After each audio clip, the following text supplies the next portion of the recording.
बिस्मिल्लाहिर्रहमानिर्रहीम। बेटा इससे पिछले लेक्चर में हम लोगों ने डिस्कस किया था वेस्पर थ्योरी के बारे में। हमने देखा था वेस्पर थ्योरी जो है वो शेप्स ऑफ मॉलिक्यूल्स को एक्सप्लेन करती है। इससे पहले हम लोग देख चुके हैं टेट्राहेड्रल के बारे में, लीनियर शेप के बारे में और ट्राईएंगुलर प्लेनर के बारे में हम लोग देख चुके हैं। अभी कुछ प्रैक्टिस करनी है, कुछ सीखना है, कुछ शॉर्ट क्वेश्चंस हैं और कुछ मैं आपको क्वेश्चन दूंगा, वो आप लोगों ने प्रैक्टिस करने हैं। तो अगेन हम लोग AB2 टाइप की अगर हम बात करें, AB2 टाइप में आपके पास कौन कौन से एग्जाम्पल आ जाएंगे बेटा, उस चीज़ को हम देखते हैं। पहले हम इसमें देखते हैं कि इसमें हमारे पास शेप कौन सी होती है, फिर इसमें हम देखेंगे एंगल कौन सा है आपके पास, फिर हमने देखना है इसमें कोई बॉन्ड पेयर्स हैं, फिर आप देखेंगे इसमें कोई लोन पेयर्स भी हैं, ठीक है। और उसके बाद आपने देखना है इसमें सेंट्रल एटम के बारे में। अगर हम कोई स्पेसिफिक एग्जांपल लेते हैं बेटा, तो सबसे पहली बात इसमें जो शेप होगी वो कौन सी होगी बेटा, लीनियर। अगर MCQ आ जाता है तो आपको पता हो AB2 में कौन सी शेप होगी बेटा, लीनियर शेप होगी। एंगल कितना होगा, 180 डिग्री। बॉन्ड पेयर्स, इसमें जो है AB2 टाइप में आपके पास जो बॉन्ड पेयर्स होते हैं वो कितने होते हैं बेटा, 2। लोन पेयर इसमें हमारे पास 0, कोई आपके पास इसमें लोन पेयर नहीं होता। सेंट्रल एटम की अगर हम बात करते हैं, कोई एक एग्जांपल ले लेते हैं, मैं कहता हूं आपके पास है BeCl2। इसके ऊपर अगर हम ये सारी स्टडी करें तो बेरिलियम सेंट्रल, Cl क्या होगा, बॉन्डेड एटम। ये वाला एंगल कितना होगा बेटा, 180 का। और ये वाली जो शेप है इसे क्या कहेंगे, लीनियर शेप कहेंगे, स्ट्रेट है बिल्कुल। ये वाले जो हैं इन्हें क्या कहते हैं, ये बॉन्ड पेयर्स हैं। कितने बॉन्ड पेयर हैं, 2 बॉन्ड पेयर है। इसमें कोई भी लोन पेयर नजर नहीं आ रहा। BeCl2, अब आपने क्या करना है, MgCl2 और HgCl2, ये 2 शेप्स बना के चेक करना है कि आप लोग इसमें पास होते हैं या नहीं होते बेटा। AB3 टाइप की अगर हम बात करें, इसमें जो शेप होती है आपके पास, शेप क्या होती है, ट्राईएंगुलर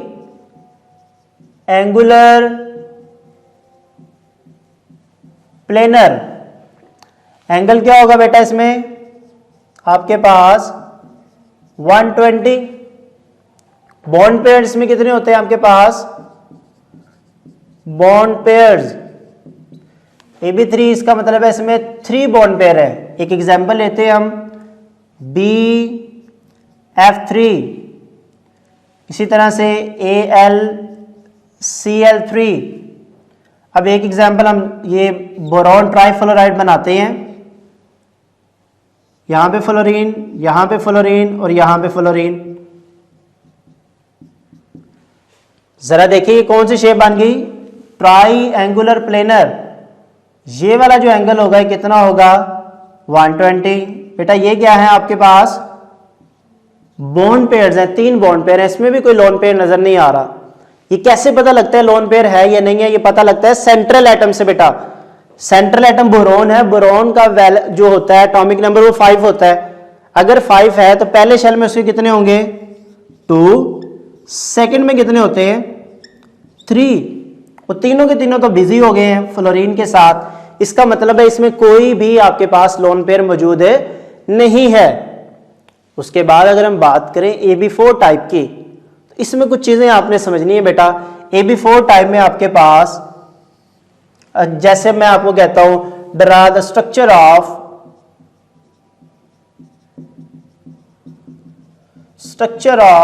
H2O। मैं कहता हूं H2O का स्ट्रक्चर बनाएं। मैक्सिमम बच्चे पता क्या करेंगे मेरा बेटा, ऐसे वो कहेंगे ये किसकी एग्जांपल है, AB2 की। लेकिन ऐसे नहीं है, आपने देखना है कि ऑक्सीजन का ताल्लुक कौन से ग्रुप से है। क्या है ऑक्सीजन का ताल्लुक बेटा, ग्रुप 6A से है। O-sus-C-T-Pu, ये कोड वर्ड था याद करने के लिए आपके पास। इसमें कितने इलेक्ट्रॉन्स हैं बेटा, 6 इलेक्ट्रॉन्स हैं सबके पास। अब ये देखने कितने बॉन्ड बनाते हैं कितने नहीं बनाते। जो नहीं बनाते, इससे पहले वाले लेक्चर में हमने देखा था पास्टुलेट्स में वो ज्योमेट्री पर इफेक्ट करते हैं। इसका मतलब ये हुआ ऑक्सीजन के पास टोटल इलेक्ट्रॉन्स कितने हैं 6, 1 2, 2 तो बिजी हो गए हाइड्रोजन के साथ, बाकी 4 किधर है? वो यहां पे हैं बेटा, लोन पेयर। एक लोन पेयर ये, एक लोन पेयर ये। तो क्या पास्टुलेट को यूज नहीं करेंगे हमने कहा था both the lone pairs and the bond pairs determine the geometry of molecule. अब ये वाले जो होंगे ये इसको क्या करेंगे मेरा बेटा? रिपेल करेंगे। जब ये रिपेल करेंगे, जो इसका स्ट्रक्चर होगा ना वाटर का, वो बेटा ऐसा हो जाएगा, ऐसे बेंट हो जाएगा आपके पास। ये देख रहे हैं, ये ऑक्सीजन है, तो ये वाला जो आपके पास दोनों हाइड्रोजन है वो यहां पे होने चाहिए एक्चुअल में। तो इस तरह का बेंट स्ट्रक्चर होता है वाटर का। ठीक है, कितने लोन पेयर होते हैं? एमसीक्यू आ सकता है बेटा। ऑक्सीजन के बाद 2 लोन पेयर, तो ये वाला स्ट्रक्चर गलत होगा। तो जो राइट स्ट्रक्चर होगा वो ये होगा,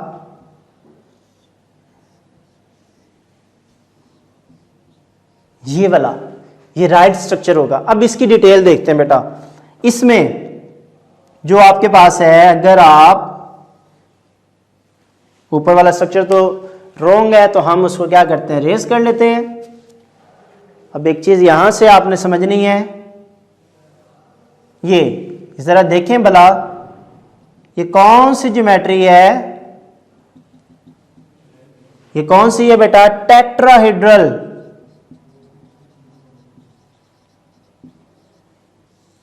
अब एक चीज होती है ज्योमेट्री, एक होती है शेप। ज्योमेट्री और शेप में क्या फर्क है? अगर आप जस्ट देखते हैं किसको, बॉन्ड पेयर्स को, तो उसे हम कहते हैं वो शेप होती है उस चीज की। इसकी जो शेप है, जो इसकी शेप है वो मेरा बेटा बेंट है। जो इसकी ज्योमेट्री है वो क्या है? टेट्राहेड्रल है। अगर जस्ट बॉन्ड पेयर्स को देखेंगे तो वो उसकी शेप को डिफाइन करेगा।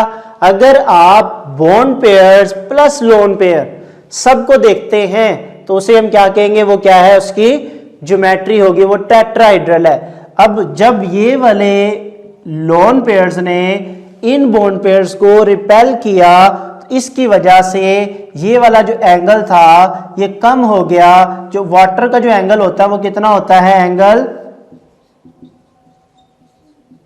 104। ठीक है, तो 104 होता है। अब ये टाइप कौन सी होगी? AB2 E2। इसका E2 का मतलब है कि 2 लोन पेयर हैं आपके पास।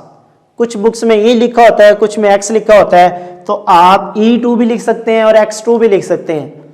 अगर MCQ आ जाता है which one of the following is the example of AB2 E2, अब आपके पास ऑप्शन दिए जा रहे हैं BF3, BeCl2, NH3, H2O।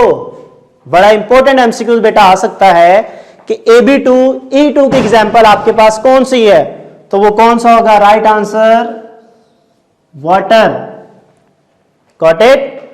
इसके अलावा ये बात आपको समझ आ गई। तो अगर आप इसकी बात करें सल्फर की, सल्फर में आपके पास क्या होता है? 6 इलेक्ट्रॉन्स हैं।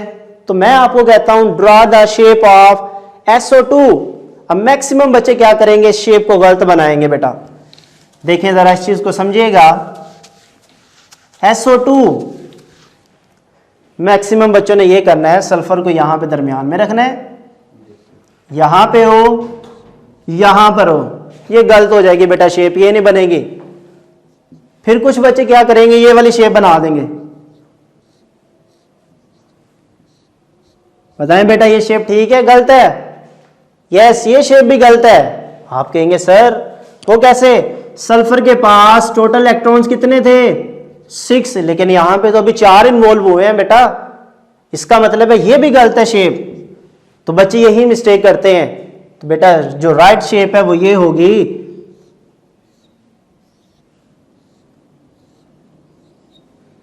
सल्फर के पास टोटल 6 इलेक्ट्रॉन है, 1 2 3 4 5 6, ये वाले जो दोनों लोन पेयर, एक लोन पेयर है, ये इसको क्या करेगा, बेंट करेगा, रिपेल करेगा। तो इसकी वजह से हम कहेंगे ये वाली जो शेप है ये बिल्कुल ठीक है। तो अब इसमें सेंट्रल एटम क्या होगा, सल्फर।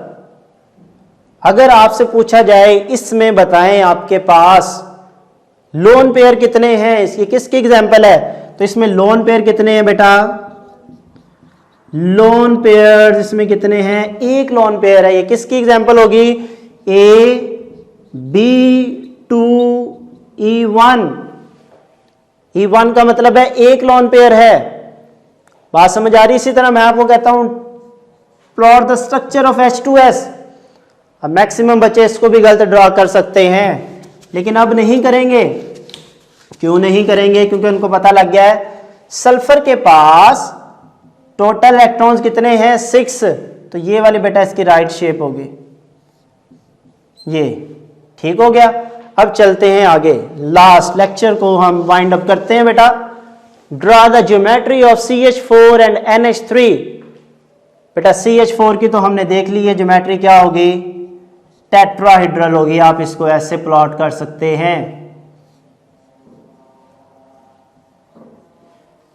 लेकिन जब बात आती है NH3 की, तो उसको आपने क्या ऐसे बनाना है। लो जी ज्योमेट्री बन गई, बच्चों ने कहना है नहीं बेटा ये गलत है। कैसे गलत है, नाइट्रोजन का एटॉमिक नंबर कितना होता है, 5। फर्स्ट शेल में इलेक्ट्रॉन्स कितने होते हैं बेटा, 2। सेकंड में 5 इलेक्ट्रॉन्स हैं, एक हाइड्रोजन इधर लगा है, एक यहां पे लगा है, एक यहां पे लगा है। स्टार्ट में बात की थी both the lone pairs and the bond pairs determine the geometry of molecule. तो ये वाला लोन पेयर कहां जाएगा इस केस में, तो ये वाली ज्योमेट्री गलत है। तो जो इसकी राइट ज्योमेट्री होगी वो ये वाली होगी, ये यहां पर,